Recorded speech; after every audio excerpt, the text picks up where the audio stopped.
నమస్తే, welcome to SS9 news. ముందుగా headlines. Vemulawada Shri Rajarajeshwara స్వామి ఆలయంలో ప్రధాని మోదీ ప్రత్యేక పూజలు. కూటమి విజయాన్ని ఎవరూ అడ్డుకోలేరని చంద్రబాబు స్పష్టీకరణ.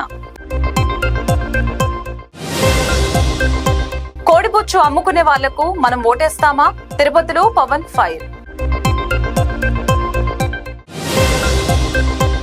ఆహా ప్లాట్ఫామ్ పైకి విజయ్ ఆంథోనీ రోమియో.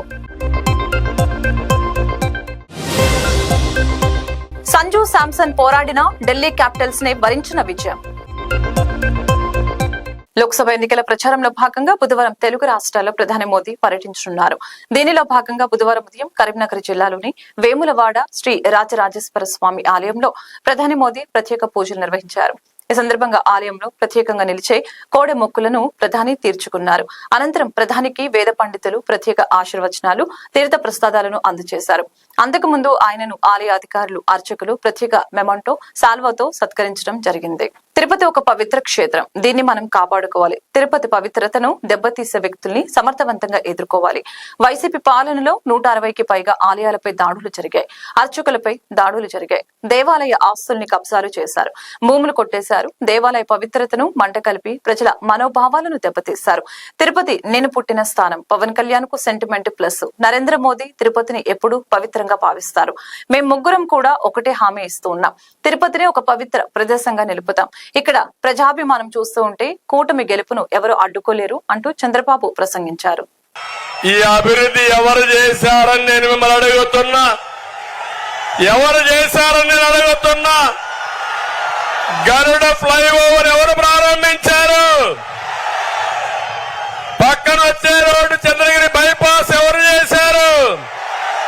తెలుగు గంగ నీళ్లు తీసుకొచ్చింది ఎవరు? ఐఐటి వచ్చింది ఎవరి వల్ల? 5 రెట్లు వచ్చింది. తమ్ముళ్ళు, తిరుపతిని ఒక చదువుల కేంద్రంగా తయారు చేయాలని దేశంలో ఉండే అన్ని ఇన్స్టిట్యూషన్ తీసుకొచ్చాం. ఇంకో పక్క ఈ తిరుపతిలో ఇండస్ట్రియలైజేషన్ ప్రాధాన్యత ఇచ్చాం. మీరు చూశారు, హార్డ్వేర్ కి ఎక్కువ ప్రాధాన్యత ఇచ్చి తిరుపతిలో మీరు చూస్తే TCL గాని, హీరో మోటార్స్ గాని, జోహో గాని, సెల్కార్ గాని, కార్బన్, డిక్సన్ మొత్తం తీసుకొచ్చి ఒక ఎలక్ట్రానిక్ మ్యానుఫ్యాక్చరింగ్ హబ్ గా చేశాం. ఎయిర్పోర్ట్ ఇంటర్నేషనల్ ఎయిర్పోర్ట్ చేశాం. కానీ దుర్మార్గులు వచ్చి అమర్ రాజా బ్యాటరీస్ ని తరిమేసే పరిస్థితికి వచ్చారు. తిరుపతి నగరంలో రోడ్ షో నిర్వహించిన అనంతరం టీడీపీ అధినేత చంద్రబాబు నాయుడు, జనసేన పార్టీ చీఫ్ పవన్ కళ్యాణ్ స్థానిక గాంధీ రోడ్ లో ఏర్పాటు చేసిన సభకు హాజరయ్యారు. ఈ సందర్భంగా పవన్ కళ్యాణ్ ప్రసంగించారు.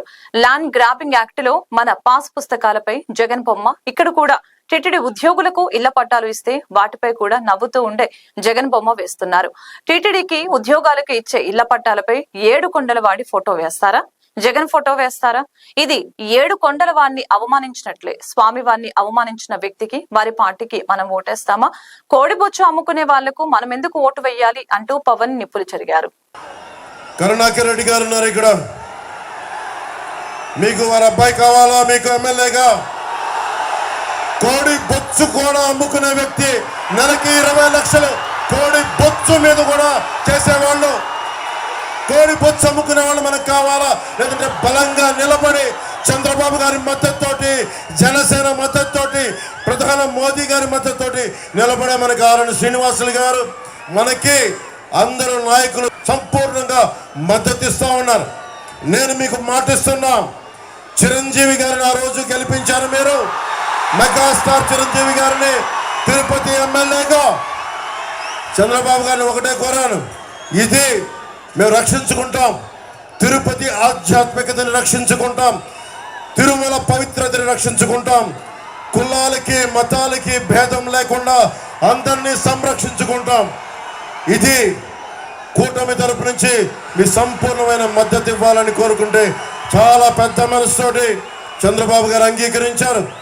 మీరు ఓటేస్తే వైసీపీకి, కరుణాకర్ రెడ్డి కానీ వారి అబ్బాయికి కానీ ఓటేస్తే కొడుకు 10%, ప్రతి దాంట్లో ఇల్లు కట్టాలంటే 10%, తండ్రికి 30%, 10-30 రేషియోలో పంచుకుంటా ఉన్నారు.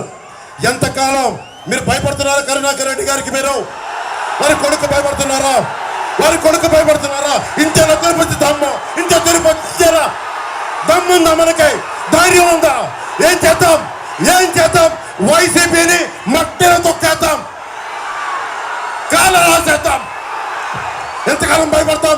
రౌడీజంకి భయపడతామా? తిరుపతి 7 కొండల వాడి పైన పెట్టుకుని రౌడీలకు భయపడతామా? ఆకురు రౌడీలకి భయపడతామా? మనం రౌడీజంని చంద్రబాబు గారికి ఒకటి చెప్పాను, ఉక్కు పాతంతో ఆకురు రౌడీలందరినీ తొక్కి అవతలేస్తాం. వైసీపీ ఎంపీ అవినాష్ రెడ్డిపై ఏపీ కాంగ్రెస్ అధ్యక్షురాలు వైఎస్ షర్మిల మరొకసారి తీవ్ర విమర్శలు చేశారు. కడపలో నిర్వహించిన మీడియా సమావేశంలో ఆమె మాట్లాడారు. ఓటమి భయంతో అవినాష్ రెడ్డి ఊరు దాటేందుకు రెడీ అయ్యారని, దీనికోసం పాస్పోర్ట్లు కూడా సిద్ధం చేసుకున్నారని అన్నారు. ఎంపీగా ఓడితే అరెస్టు తప్పదనే భయంతో అవినాష్ రెడ్డి ఉన్నారు. ఒకవేళ ఆయన గెలిస్తే నేరం గెలిచినట్లే. వాళ్లే సింగిల్ ప్లేయర్ గా ఆడాలనేది వైఎస్ భారతి వ్యూహం. గొడ్డలితో మిగతా వాళ్ళను నరికేయండి, అప్పుడు మీరే సింగిల్ ప్లేయర్ అవుతారు అని షర్మిల ధ్వజమెత్తారు. వాళ్ళే అధికారంలో ఉండాలి, వాళ్ళే గొడ్డలి తీసుకొని అందరినీ వాళ్ళకి అగెయిన్స్ట్ గా ఉన్న వాళ్ళందరినీ నరికేయాలి, వాళ్ళే సింగిల్ ప్లేయర్ గా ఉండాలి. ఇదేనా భారతి గారి స్ట్రాటజీ? ఇదేనా? అంతే కదా, గొడ్డలితో మిగతా వాళ్ళందరినీ నరికేయండి, మీరే సింగిల్ ప్లేయర్ గా ఉంటారు. అప్పుడు ఈరోజు అవినాష్ రెడ్డి గారు ఊరు దాటిపోవడానికి ఇక ఓటమిని ఒప్పుకునే పరిస్థితికి వచ్చి పాస్పోర్ట్లు కూడా తయారు చేసుకుంటున్నారు. ఆయన ఊరి దాటిపోవడానికి ఎలా అయితే నేను తప్పించుకొని పోగలను, నేను ఓడిపోతే నా అరెస్ట్ ఖాయం అన్న పద్ధతిలో ఉంది వాళ్ళ పరిస్థితి. ఇప్పుడు నేను ఆంధ్ర రాష్ట్ర ప్రజలకు కాదు, కడప ప్రజలకు చెప్తున్నాను, అవినాష్ రెడ్డి గెలిస్తే నేరం గెలిచినట్టు, రాజశేఖర రెడ్డి బిడ్డ ఓడిపోతే నేరం గెలిచినట్టు. కడప ప్రజలందరూ ఆలోచన చేయాలి. మీ ఎంపీని కలవడానికి మీ జిల్లాలోనే మీకు వీలుండాలి అంటే రాజశేఖర రెడ్డి బిడ్డకు ఓటేయండి. మీ ఎంపీని కలవడానికి మీరు జైలుకి వెళ్ళాలి అంటే అవినాష్ రెడ్డికి ఓటేయండి. తిరుమలలో భక్తుల రద్దీ పెరిగింది. నేడు శ్రీవారి సర్వదర్శనానికి భక్తులు 4 కంపార్ట్మెంట్లలో వేచి ఉన్నారు. టోకెన్ లేని భక్తులకి శ్రీవారి సర్వదర్శనానికి 8 గంటల సమయం పడుతోంది. శ్రీవారిని 65,146 మంది భక్తులు దర్శించుకున్నారు. 25,306 మంది భక్తులు స్వామివారికి తలనీలాలు సమర్పించారు. నిన్న శ్రీవారి హుండీ ఆదాయం 3.2 కోట్ల రూపాయలు వచ్చినట్లు టీటీడీ వెల్లడించింది. తాజాగా బంగారం, వెండి ధరలు పెరిగాయి. దేశ రాజధాని ఢిల్లీలో 22 క్యారెట్ల 10 గ్రాముల బంగారం ధర 67,617 రూపాయలు ఉండగా 24 క్యారెట్ల 10 గ్రాముల బంగారం ధర 73,818 రూపాయలుగా ఉంది. హైదరాబాద్, విజయవాడలో 22 క్యారెట్ల 10 గ్రాముల బంగారం ధర 66,250 రూపాయలు ఉండగా 24 క్యారెట్ల ధర 72,270 రూపాయలుగా ఉంది. ఢిల్లీలో కిలో వెండి ధర 85,000 రూపాయలు ఉంది. హైదరాబాద్, విజయవాడలో కిలో వెండి ధర 88,500 రూపాయల వద్ద కొనసాగుతుంది. మే 8న బెంచ్ మార్కు సూచీలు బలహీనమైన నోట్లో ట్రేడింగ్ ను కొనసాగిస్తూ ఉన్నాయి. సెన్సెక్స్ 18 పాయింట్లు స్వల్పంగా పెరిగి 73,529 వద్ద ట్రేడ్ అవుతూ ఉంది. నిఫ్టీ 16 పాయింట్లు లాభపడి 22,319 వద్ద, మరియు నిఫ్టీ బ్యాంకు 225 పాయింట్లు పతనమై 48,060 వద్ద. నిఫ్టీ మిడ్ క్యాప్ 153 పాయింట్లు లాభపడి 49,845 వద్ద ఉన్నాయి. కాగా రంగాల విషయానికి వస్తే రియాలిటీ షేర్లు క్షీణించడంతో పిఎస్యు, బ్యాంకులు, మెటల్స్ లాభపడ్డాయి. తమిళంతో పాటు తెలుగులోనూ విజయ్ ఆంథోనీకి మంచి ఇమేజ్ ఉంది. బిచ్చగాడు తర్వాత ఆయన ఎన్ని సినిమాలు చేసినా బిచ్చగాడు 2 మాత్రమే మళ్లీ విజయాన్ని తీసుకువచ్చింది. ఈ క్రమంలో ఆయన నుంచి వచ్చిన మరొక సినిమాని రోమియో. తమిళంలో ఏప్రిల్ 11వ తేదీన థియేటర్లకు ఈ సినిమా వచ్చింది. ఈ నెల 10వ తేదీ నుంచి ఆహాలోను, అమెజాన్ ప్రైమ్ లోను స్ట్రీమింగ్ కానుంది. విజయ్ ఆంథోనీ జోడీగా మృణాలిని రవి నటించిన ఈ సినిమాకి భరత్ ధనశేఖర్ సంగీతాన్ని అందజేశారు. వినాయక్ వైద్యనాథన్ దర్శకత్వం వహించిన ఈ సినిమాను లవ్ గురు టైటిల్ తో తెలుగులోనూ విడుదల చేశారు. కెప్టెన్ సంజు శాంసన్ అద్భుతమైన ఇన్నింగ్స్ ఆడినప్పటికీ ఐపీఎల్ 2024లో రాజస్థాన్ రాయల్స్ జట్టుకి వరుసగా 2వ ఓటమి ఎదురైంది. ఢిల్లీ వేదికగా మంగళవారం రాత్రి జరిగిన హై స్కోరింగ్ మ్యాచ్ లో రాజస్థాన్ పై ఢిల్లీ క్యాపిటల్స్ 20 పరుగుల తేడాతో గెలిచింది. 222 పరుగుల టార్గెట్ తో బ్యాటింగ్ ఆరంభించిన రాజస్థాన్ నిర్ణీత 20 ఓవర్లలో 8 వికెట్ల నష్టానికి 201 పరుగులు మాత్రమే చేయగలిగింది.